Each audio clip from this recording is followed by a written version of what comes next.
Wow, school lunch is up 65%. How can a family afford that? But look at this over here. What a nice job. I think I'm going to take some of them back to my cottage and have a lot of fun.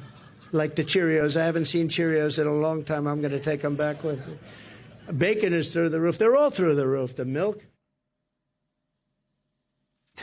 That was millionaire Donald Trump doing the Price is Right routine with a bunch of prop groceries set up in front of his private country club today, ranting about the cost of stuff again and trying to tell everyone that the American economy is in shambles, all while the stock market rocketed through 40,000 at the same time on the lower right side of the screen.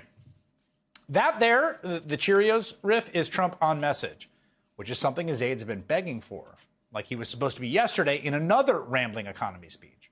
Trump very weirdly tried to claim credit for something Joe Biden definitely did as president, saying that he's the one who did the insulin. Kamala and Joe tried to take credit for $35 insulin. You know that. You know who did that? I did that. I did that. I did the insulin, and it kicked in. And, you know, I remember when I did it, it had to be a statute. It was a certain statute that took a certain period of time. I said, I hope I'm elected because somebody's going to get a lot of credit for doing what I got done. What are you talking about, my man? Obviously not true. Either lying or confused or some combination of the two. Because check this out. Here's Joe Biden signing that piece of legislation, a part of the Inflation Reduction Act, which, with no Republican votes, that gave Medicare the power to bargain down the price of a growing list of prescription drugs. Insulin was just the first of many. And in fact, today, the Biden-Harris administration announced 10 more drugs would be reduced in price under the plan, drugs that are taken by about 10 million Medicare recipients altogether. In fact, the White House says these 10 drugs are among those with highest total spending in Medicare Part D. Next year, whoever's in the White House will announce another 15 drugs to be discounted under the negotiating plan. Senator Amy Klobuchar, Democrat of Minnesota, has been championing this legislation for literally years, and she joins us now. And since you have been championing it, I just want to make sure I haven't lost my mind. Donald Trump had nothing to do with this, right? He didn't do the insulin while I was not paying attention somehow? Well, first of all, the words "I did insulin," it was a little alarming. And then when you look through it, he did claim credit for the $35 cap, which is a complete and utter falsehood. Back in 2020, he did some kind of voluntary program, not in statute.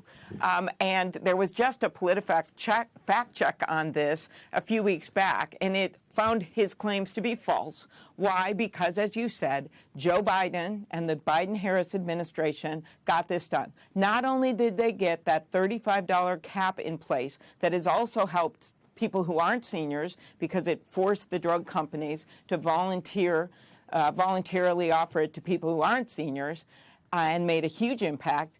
The other piece of it is that he got these 10 drugs. As you point out, Eliquis, over 3 million seniors take this drug, Chris. And he has gotten these drugs down as a result of finally passing my bill that Donald Trump never got done. We didn't get Republican support for the drug negotiation when we passed it with all Democratic votes. The fact is, there are seniors right now that are going to see a $1.5 billion decrease, in their out-of-pocket costs on just these 10 drugs: Xarelto, Eliquis, Januvia, Jardiance, I've memorized them, and 6 other drugs. That is what we're going to see, and it means a lot to the American people. 15 more next year, 20 more after that, and this was as a result of Biden-Harris administration, Kamala Harris, someone that took on the pharma companies on drug prices back to when she was AG. They're the ones that did it. And once again, we have a rambling Donald Trump press conference at his golf club where it defies the facts. Not true. Yeah, and you know, I know the cost of prescription drugs are a huge deal for everyone. It always feels like speaking of Price is Right, it always feels like a lottery.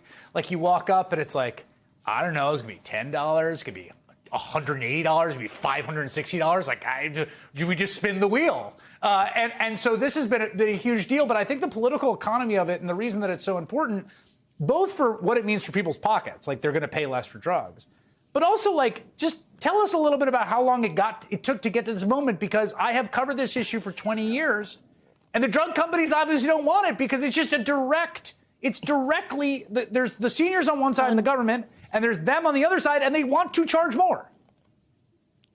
Completely. So about 20 years ago, they got a sweetheart deal written into law. I wasn't there for this, but they got it written into law that said that seniors, biggest drug buying bloc in the country, are stuck with the prices.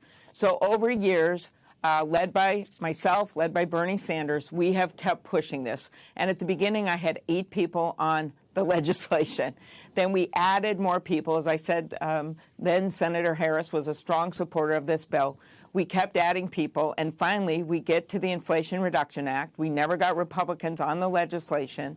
We finally get to the Inflation Reduction Act, pulled 2 all-nighters to get that done, and we finally get enshrined into law thanks to President Biden and Vice President Harris's leadership. We get enshrined into law the ability to negotiate. Pharma companies had 3 lobbyists for every member of Congress. They were behind every corner in the Capitol, at every cocktail party, and yeah, it was hard. And that did not pass during Donald Trump, nor did the $35 cap on insulin, nor did the $2,000 cap on out-of-pocket expenses that hits in January of next year for our seniors. That all happened because of President Biden and Vice President Harris's leadership. And just to be clear, again, like this, you guys were flooded by pharma. There was a huge amount of lobbying and money. The deciding vote on this was passed by the vice president. Yeah, the deciding vote on the Inflation Reduction Act was cast by the president. It was signed by President Joe Biden. There were 0 Republican votes for this. And the reason that it's engineered, tell me if I'm wrong, in this way is because it was this, I think, very clever means of sort of finding a workable get to 50 votes way to do this over the opposition of the pharma companies tooth and nail. Yeah, I mean, I would, right now, I have legislation to double the number of drugs that you see these kinds of cost savings, which drugs that are costing people in my state $500-600 a month go down to over $100. It's an unbelievable change on monthly costs. So I think we should be doubling our efforts to get it done. But right now, we must celebrate this incredible accomplishment because the pharma companies are fighting us in court as we speak. There have been 7 rulings on this. They have lost all 7, Chris, including in front of Republican-appointed judges. So they're claiming that we don't even have the right to do this. The Biden-Harris Justice Department has correctly made the case we do, won every single time. So even as we speak, they're fighting to take this down. So I am very pleased we finally got this done. That is a great point about whether the Department of Justice continues to stick up for this legislation should a Trump and Republican administration take over. That's something to watch. Senator Amy Klobuchar, thank you very much for your time tonight. Appreciate it.